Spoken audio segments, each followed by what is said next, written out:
നാളെ എന്തെങ്കിലും പരാജയമുണ്ടായാൽ എനിക്ക് എന്ത് സംഭവിക്കും? ഇതാണോ വാസ്തവത്തിൽ മനുഷ്യന്റെ ജീവിതത്തിലെ ഏറ്റവും വലിയ സമസ്യ? ഒരിക്കലുമല്ല.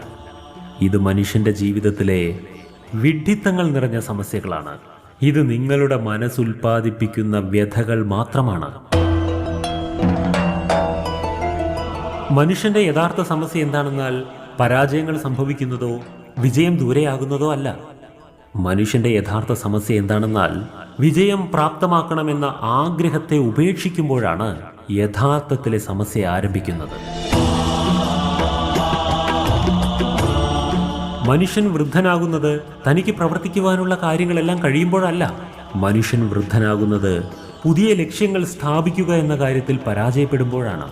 നിങ്ങളുടെ ജീവിതം അവസാനിക്കുന്നത് കേവലം നിങ്ങളുടെ ശ്വാസം നിൽക്കുമ്പോഴല്ല. നിങ്ങളുടെ ജീവിതം അവസാനിക്കുന്നത് നിങ്ങൾക്ക് ജീവിക്കുവാനുള്ള ആശ സമാപ്തമാകുമ്പോഴാണ്. അതുകൊണ്ട് ഇക്കാര്യം നിങ്ങൾ മനസ്സിലാക്കുക.